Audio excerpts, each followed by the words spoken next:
Hello, welcome to Ennara Reacts. Today I'm watching another clip from the Fat Electrician.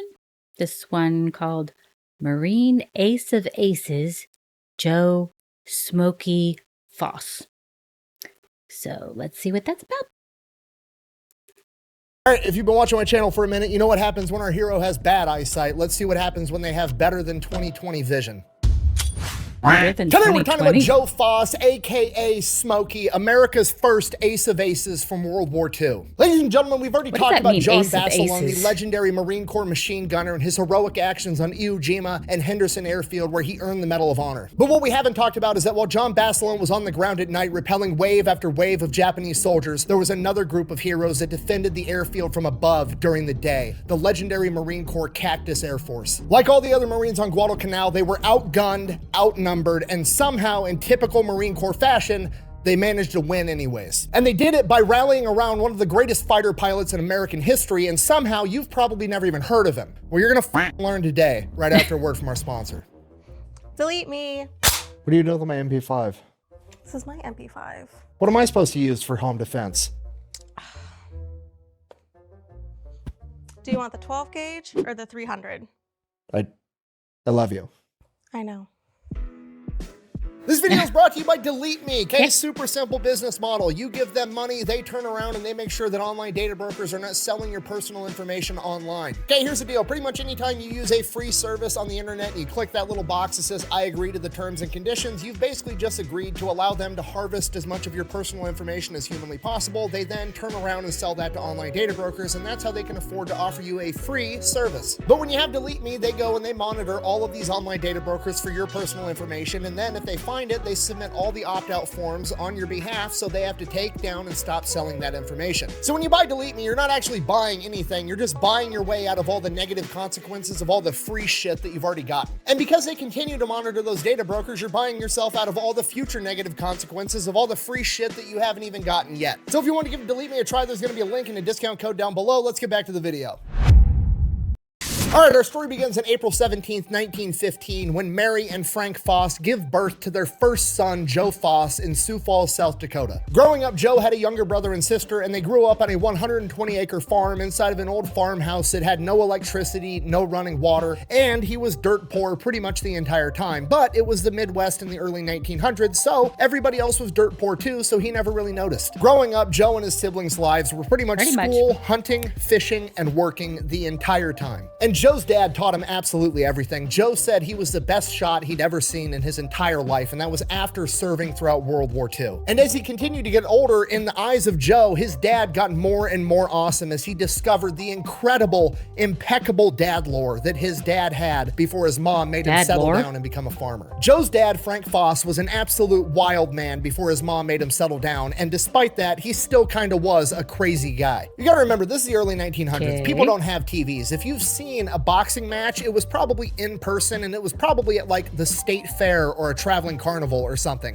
Well, Frank Foss, Joe's dad, would always go and compete at every local event for boxing and wrestling. When I say wrestling, I don't mean like he put on a singlet and tried to pin another guy's shoulder blades to the ground. I don't think they had singlets back then. Wrestling at like high school or collegiate level. No, this was old school catch wrestling, which is more akin to Brazilian jiu-jitsu, where they're trying to tap each other out with arm bars and chokeholds. And Joe's dad, Frank, never lost. And as he gets older, he starts to realize like, oh, all the other kids at school, their dads aren't gigantic badasses. What's going on here? So he starts asking Frank and Mary questions. Come to find out, Frank traveled the country with the Ringling Circus performing back in the day. After that, he was a conductor for the railroad. He'd also been interested in aviation pretty much since it was invented, and had survived several plane crashes, and Joe said he was the best mechanic alive. The guy could fix and do anything, and he worked his ass off 24/7, and he was Joe's absolute hero. Because his dad was interested in aviation, when Joe was 12 years old, he took all of his kids out to a Charles Lindbergh air show, and that got Joe interested in it as well. Then when he was 16, dad had saved up enough enough money for him and Joe to go up in a plane with legendary South Dakota pilot Clyde Ice, and that sealed the deal. Joe wanted to be a pilot. Several years after that, in 1933, Joe is 18 years old, and there is an enormous thunderstorm. The rain is coming down so heavy that you can't even see your hand in front of your face. Joe's dad, Frank, gets caught out in this storm, and he's driving along in his car, just trying to make it home, probably driving pretty safe, and for some reason, his car just stalls out. What Frank doesn't know is the car stalled out because he drove through a puddle, and inside of that puddle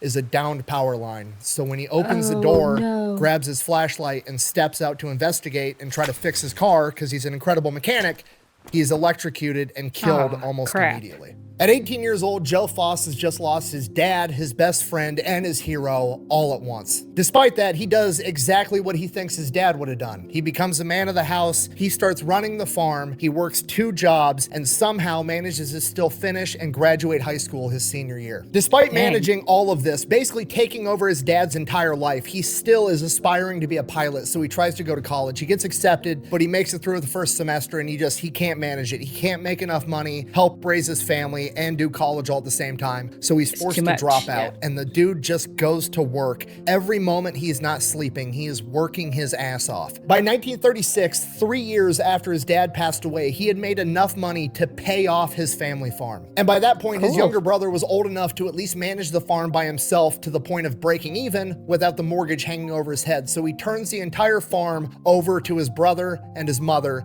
and he goes off to college. And this kind of sets the tone for the rest of Joe's life. He is the old guy right out of the gate. He is a 21-year-old freshman in college. All the other kids are 17, 18 years old. And here's Joe, 21-year-old man, already been through the ringer in life, but here he is. So he makes the best of it. He tries to, follow in his dad's footsteps. He gets involved in boxing. He plays football. He's not super great at either one, but he does pretty well. While he's doing that, he's working at the college as a janitor to pay off his tuition, and he's taking all of his extra money and spending that on flying lessons so he can learn to become a pilot.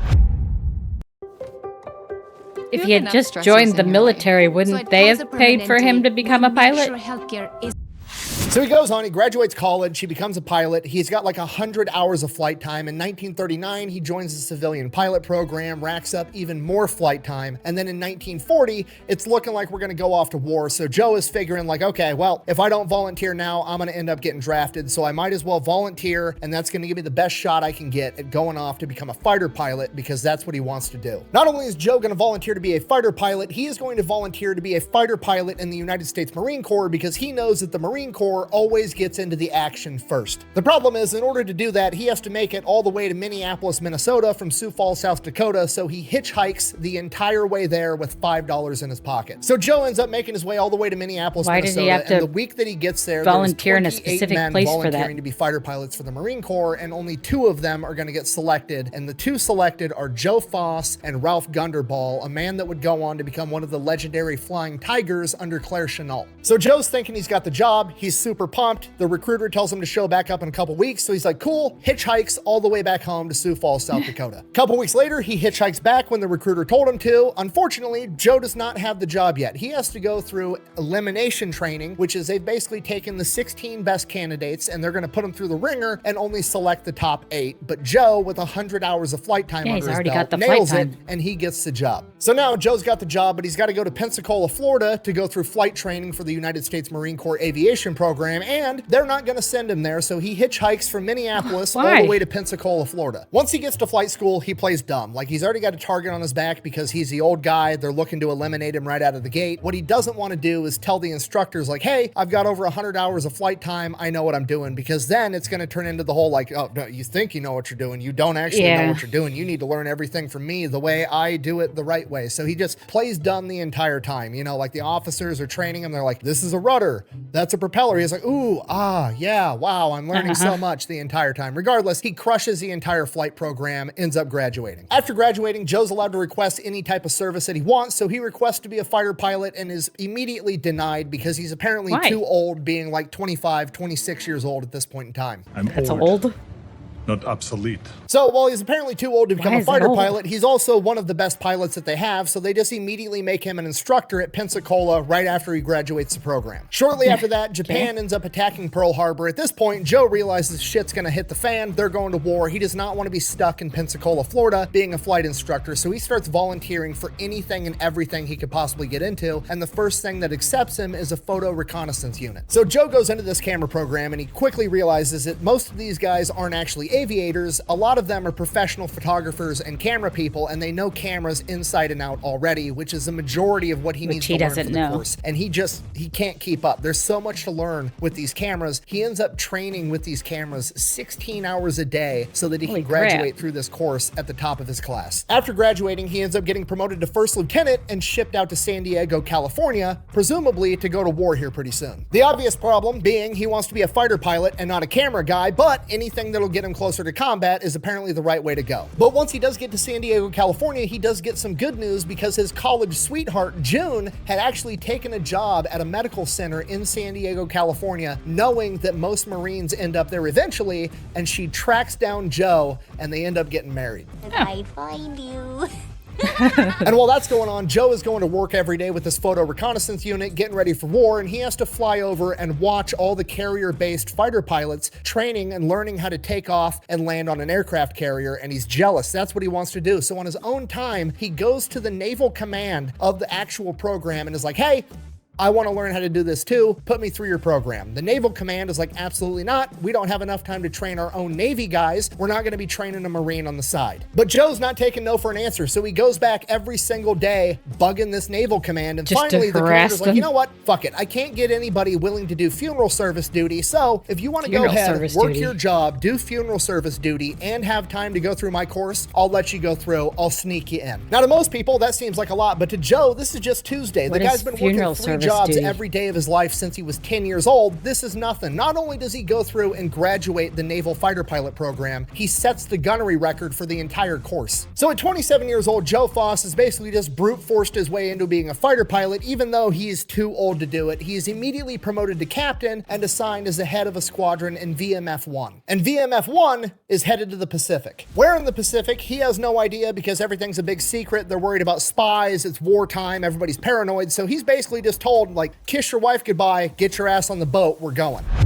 Okay.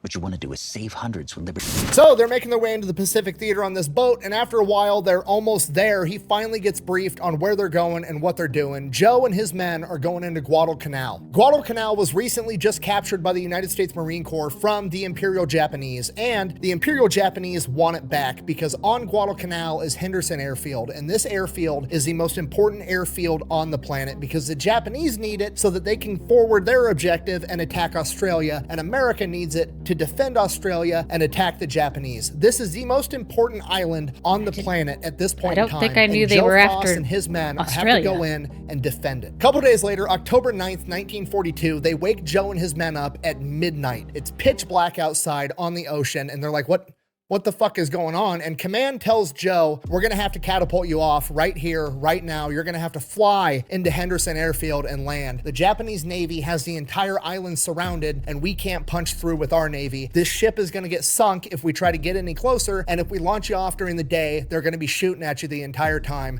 This is the best bet. Okay, and just so we're on the same page, this is kind of a big deal. Like, this is very dangerous. Dark. The Grumman F-4F Wildcat fighter that they're gonna be flying is not a nighttime airplane. It doesn't have nighttime navigation equipment. It wasn't designed to fly at night, navigate at night, land at night, and now they're just gonna yeet his ass off a ship surrounded by the enemy. He's gonna have to fly sneakily into the island and land on an airstrip with a terrain that he's not even familiar with. But hey, I guess that's what we're doing, so it's exactly what Joe does. Gets launched off the ship, takes off, makes it to Henderson Field, lands. He's got 11 other men with him. The next morning, all the pilots that they're relieving are super pumped to leave. Joe, being the commander, like, goes to the veterans that have been fighting in combat and is like, hey, would you mind giving us and the guys some pointers? You know, we're new, we're fresh, we haven't been in combat yet. You guys are the veterans here. How about you know, stick around for a little bit, train us and help us out? And they pretty much look Joe in the eye and tell him it doesn't matter. You guys will all be veterans in a day or two anyways.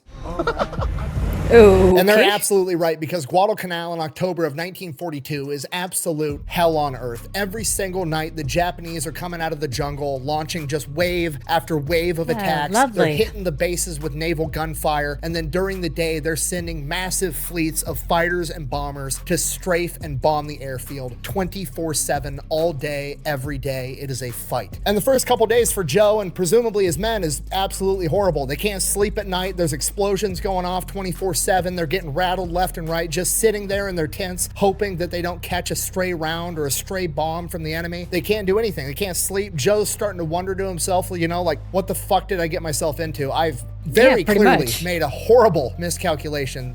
I shouldn't be here. This is a mistake. The next day, October 13th, 1942, Joe's up. It's his turn at bat. The Marines have been fighting off land forces all night long. Daylight is here, and there is a formation of 32 Japanese bombers and Zeros coming in, and Joe has to go up, leading a flight of 7 Wildcats to intercept. So Joe and his men get up in the air. They're fighting with the Japanese. Joe hones in on this little formation of 4 Japanese Zeros. He's already up above him, so he goes and dives, shoots down, blows one to pieces, dives right past the other 3. Big problem now, he's got 3 Zeros on his tail. So now Joe's shitting his pants. He shouldn't be here. He's got 3 Zeros on his tail. They're shooting at him. He can hear the bullets hitting his plane, and he's like, this is it.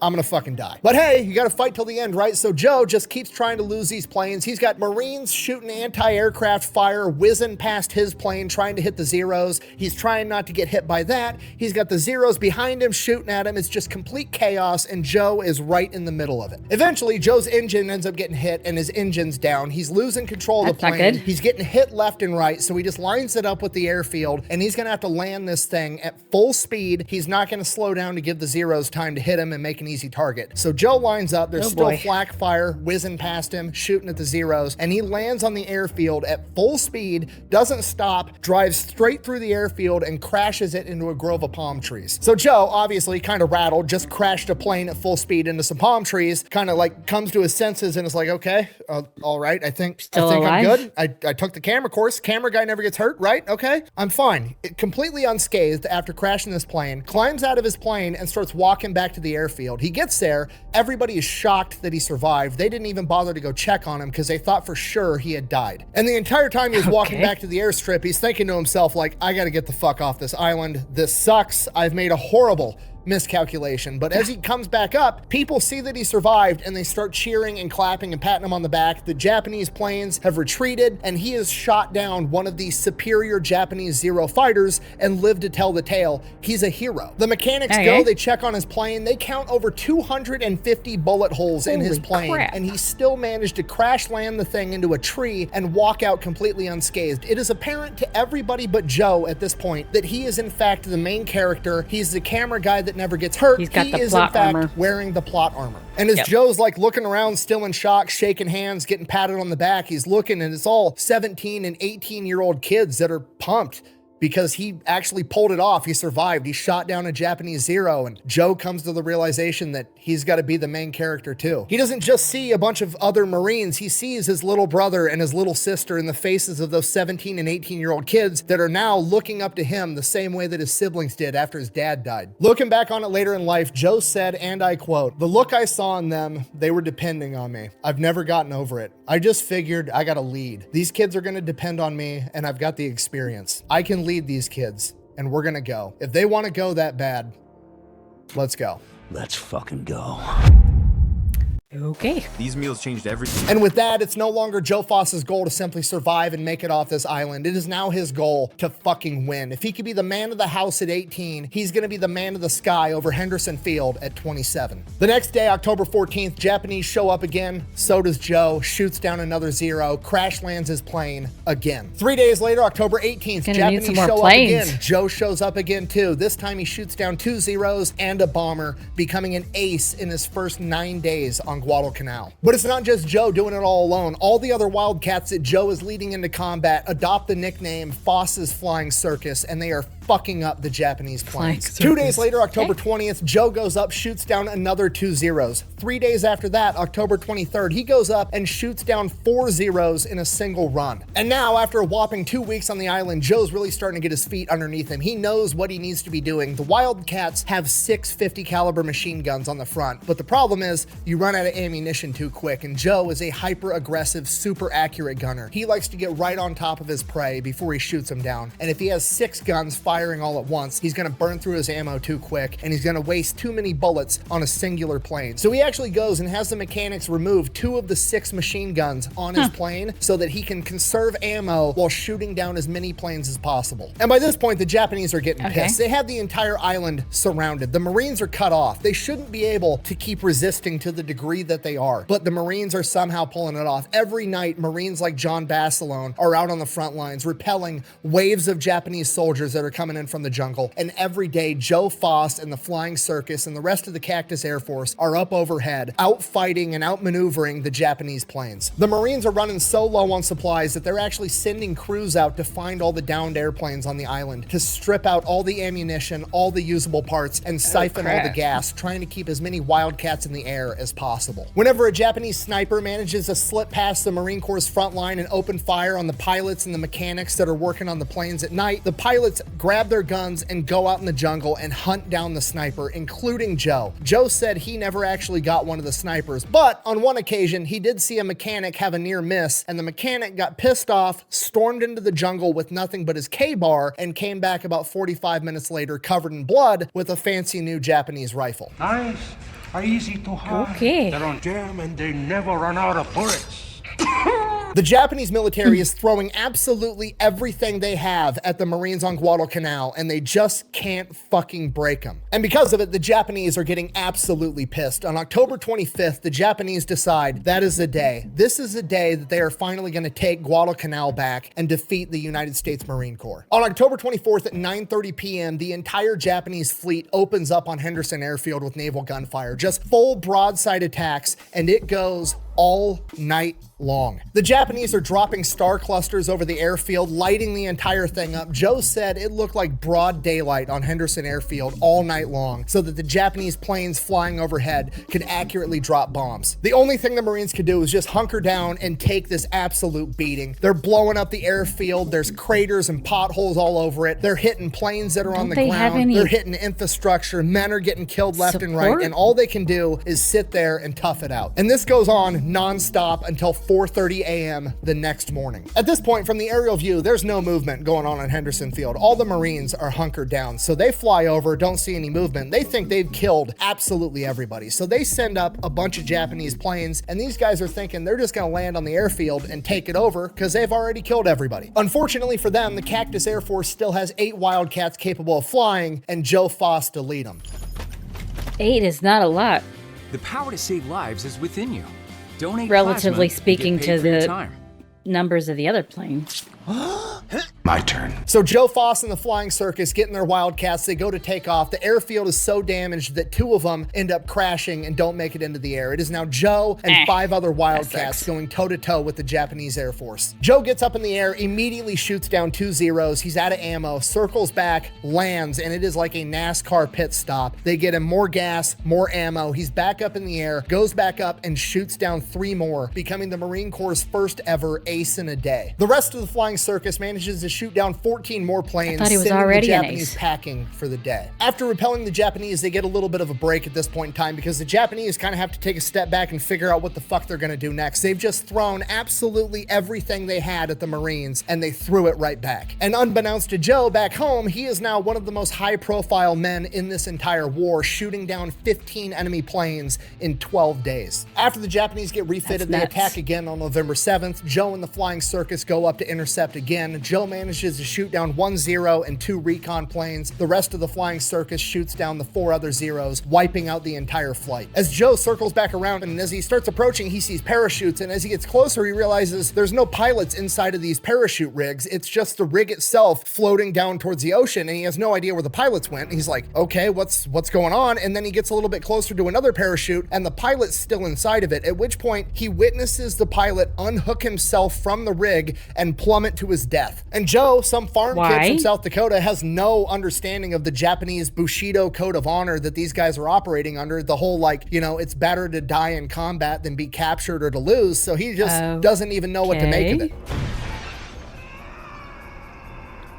That's fucking weird, huh? So after witnessing that, he's like not knowing what to think, and then he like finally like snaps back to reality of like, okay, but fuck, back to the airfield. Okay, so he turns around, all the other planes in the flying circus are gone. It's just him out there by himself, and he's like, oh shit, I'm way far away from Guadalcanal. I'm way out here chasing down that last recon plane. So he starts making his way back to the island. He's running low on gas. It's not looking good. Then he ends up running into this enormous rain squall, and the rain is so thick that it ends up stalling out his engine. So now Joe's kind of shitting his pants. He's still way far away from Henderson Field. He's flying over the ocean. There's like several other smaller islands from the Solomons on either side. And he's like, he said in an interview later in life that he was like trying to rock the plane forward, you know, like a little kid does with a push toy or something. Just like, come on. I'm pretty sure that doesn't work. Fuck. And he just comes to the realization he's not going to fucking make it.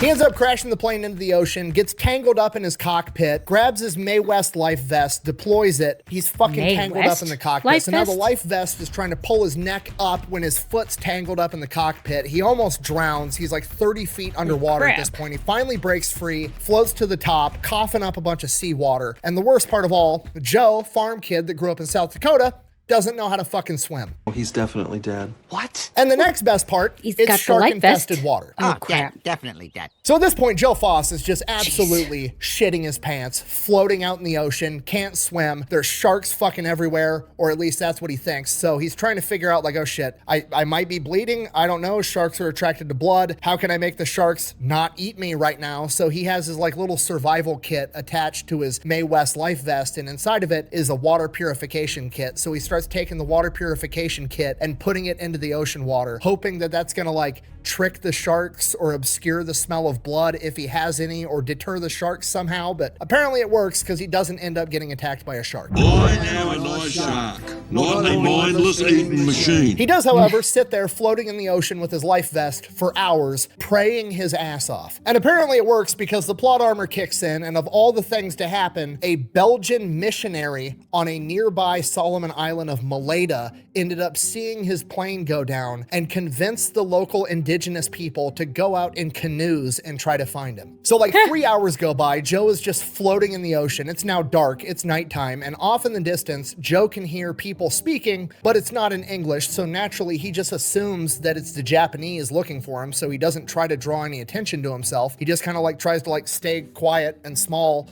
in his life vest, and then after a while he finally hears somebody say out in English, it was the Belgian missionary, point the flashlight over here, and he's like, oh shit. He calls for help. They end up fishing him out of the ocean and dragging him back to this small island of Maleta. So from here, Joe spends like 5 days on this island with this indigenous tribe and this missionary and a couple of nuns, and he said it was the best time he had the entire time he was in the Pacific Theater. He said it was the best food he had. It was all fresh meat. There was all these exotic fruits, which, I mean, again, farm kid from South Dakota in 1920, he doesn't know what the fuck a papaya is. So this is the first time he's ever eaten all these delicious fruits. He's having a great time. They're hooking him up. He got to live inside of the chief of the tribe's hut the entire time. They're treating him like royalty. I am Chief Tanabak.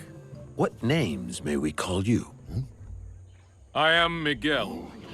And I am Tulio. And they call us Miguel and Tulio. Eventually, the missionary and the nuns somehow end up getting word back to Henderson Airfield that they have this guy, and they send a Catalina flying boat out to Maleta, and they pick him up. So Joe shows back up to Henderson Airfield, gets right back to work. November 12th, the Japanese show up again. But this time, it's like 60 Japanese planes, and they're launching a massive attack trying to dive bomb American ships that are sending in reinforcements and supplies to Henderson Airfield. So Foss leaps into action, swoops down, shoots down 2 torpedo bombers and a Zero, and now he's out of ammo. So now there's nothing he can do. He's got to cut, run, go get more ammo, more fuel, and leave these ships as sitting ducks. But he comes up with an idea. Rather than turning back around and running, he goes up and circles around the ships super high up in the air, acting like he's a recon plane. And in doing this, Joe manages to trick the Japanese into thinking that he's a scout for a much larger American formation, and that this entire thing is a setup. These boats don't actually have reinforcements on them, and it's all bait trying to get the Japanese to send their whole air force out so that an even bigger American formation can come out and wipe them all out. The Japanese take the bait, they drop their bombs over the ocean, they turn around and flee, and Joe has just saved the day with literally no ammunition and just his wits. 3 days after that, he goes up again, shoots down another recon plane, and then Joe Foss is finally taken out, but it was not by the Japanese. It was by fucking mosquitoes. Now, malaria is, of course, transmitted by mosquitoes. I brought some Malaria? here so you could experience this. We'll let those roam around the auditorium a little bit. Hate mosquitoes. Find a Planet Fitness near you for $1 down. Joe ends up getting malaria. He's hospitalized for like a month. At this point, Joe could just go home and sell war bonds. Like, he's a war hero. He's one of the best aces America has at this point in time, but that's not how Joe gets down. He's got to go back and be the fucking dad for Guadalcanal, and that's exactly what he does. On January 15th, he goes back into combat after kind of recovering from malaria. And when I say go back into combat, I don't mean he like got back to the island on January 15th. I mean, he showed up to the island on January 15th and then shot down 3 more Zeros. After he lands and it's confirmed that he did in fact just shoot down 3 more enemy planes, he is informed that he is immediately grounded, and within a matter of like a week or 2, he is shipped off of Guadalcanal and he has no idea why. It's not until actually making it back to the United States that he realizes that he was shipped back home because he had shot down a total of 26 enemy planes, tying the all-time American record set by Eddie Rickenbacker in World War I, and he is actually America's first ace of aces in World War II. And he had no idea. He had no clue that back home for weeks and months he had been on the cover of newspapers and magazines being hailed as one of America's greatest fighter pilots.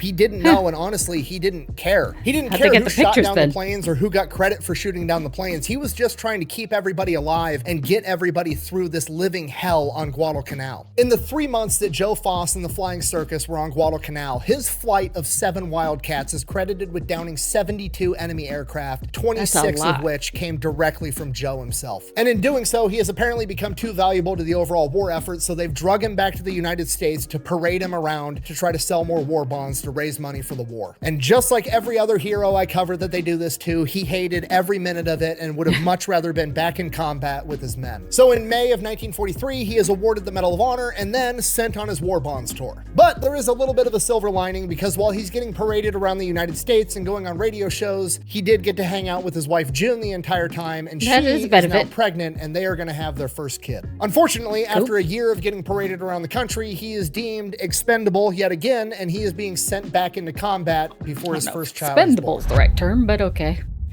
February 1944, Joe is put in command of VMF 115, and they are headed off back to the Pacific. They didn't try to make him an instructor again. Wildcats, he is going to be flying Corsairs. Now, when Joe went into the Pacific the first time on Guadalcanal, this was like the turning point of the Pacific theater for World War II. Up until then, the United States military had been getting their asses kicked, and they managed to hold on to Guadalcanal, and that was kind of the turning point. And the entire time that he's been out of combat, it has just been an onslaught of America kicking ass. And by this point in the war, the Japanese are on their heels. They don't have many planes and many good pilots left, so a lot of what they're going to be doing is search and destroy missions of hitting ground targets. And because of that, Joe is never presented with another opportunity to shoot down another plane to break Eddie Rickenbacker's all-time record. He is merely going to be the man that ties it. That record is not going to be broken until later in 1944 by the legendary Dick Bong, America's ace of aces. But again, Joe doesn't really care, because he never cared about the record in the first place. He was just trying to get his guys through it. That being said, I've already done an entire video covering Dick Bong, and the dichotomy between these two pilots is absolutely hilarious. You've got Dick Bong, basically the prodigy of a pilot. He just goes up there, out-finesses, out-maneuvers, and outclasses enemy pilots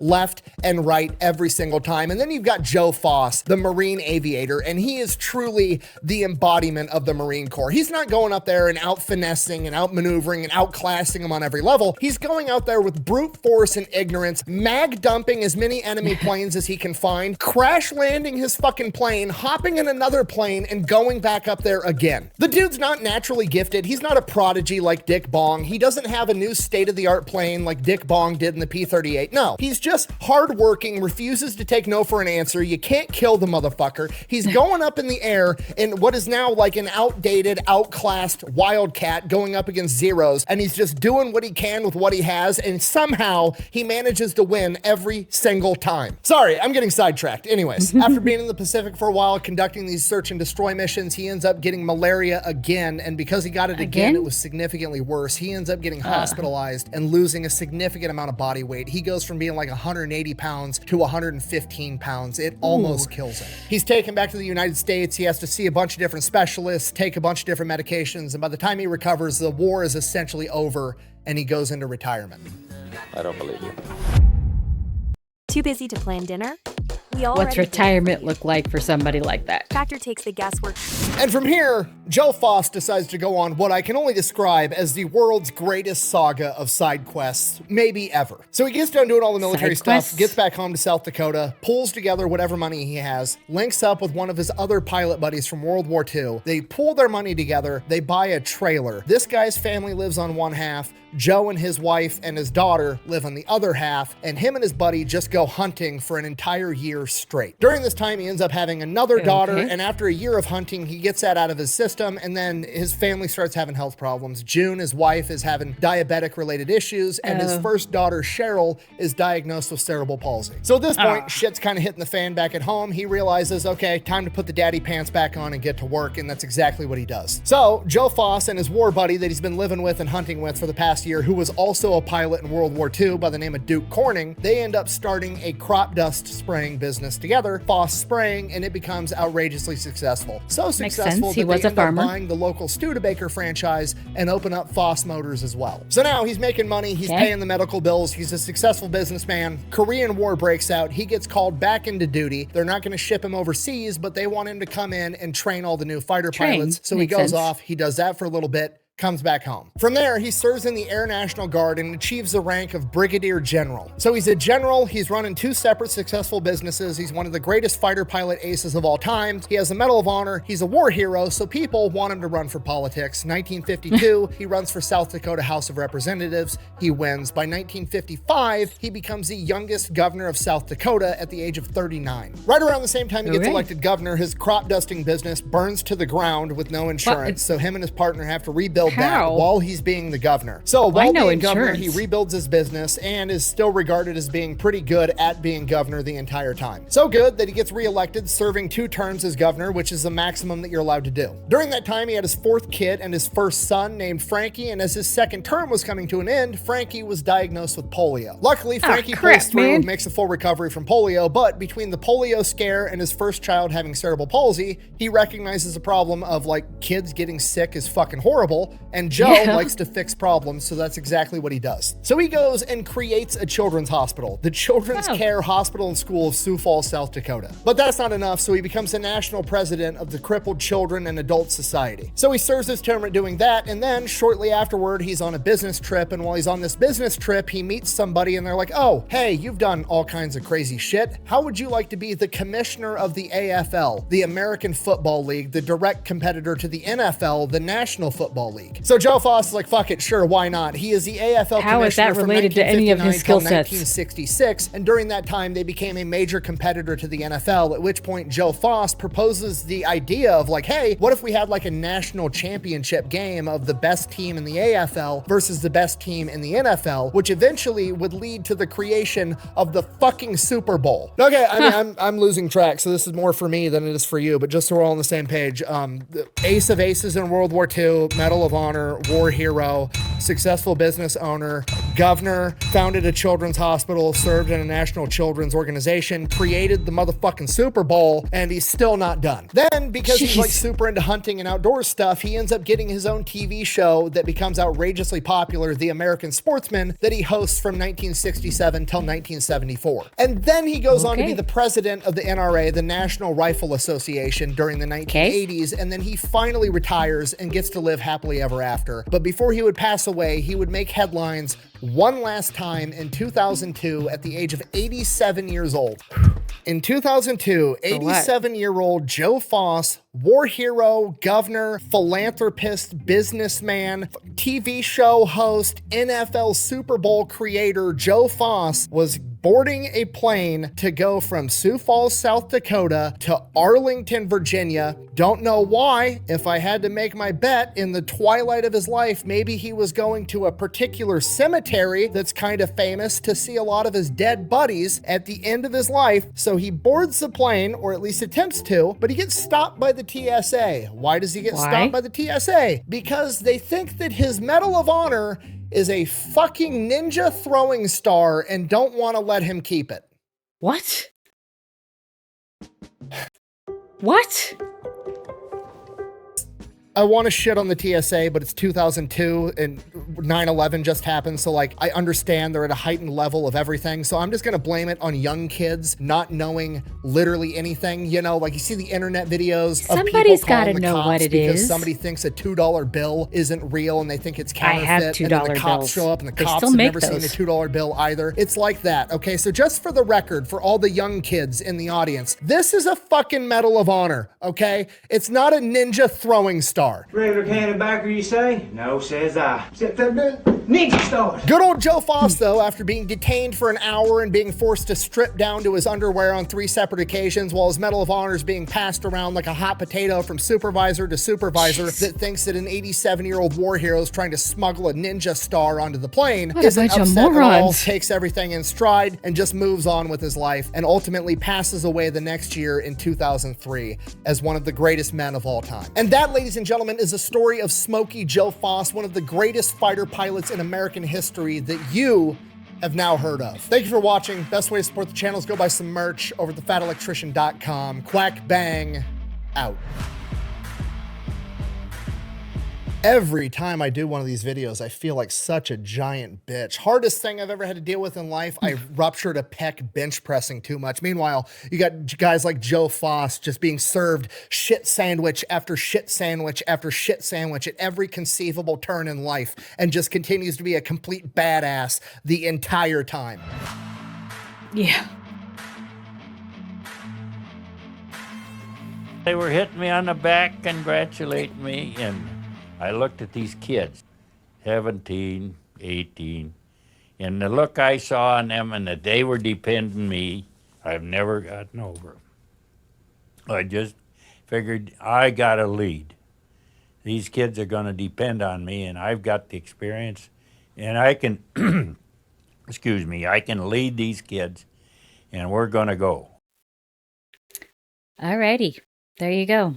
Marine Ace of Aces, Joe Smokey Foss.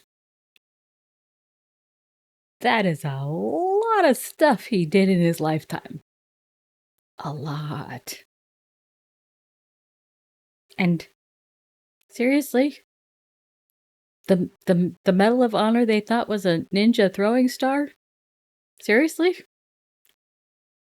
Not one person there could have tried to verify what it was. I mean, what they say was in 2002.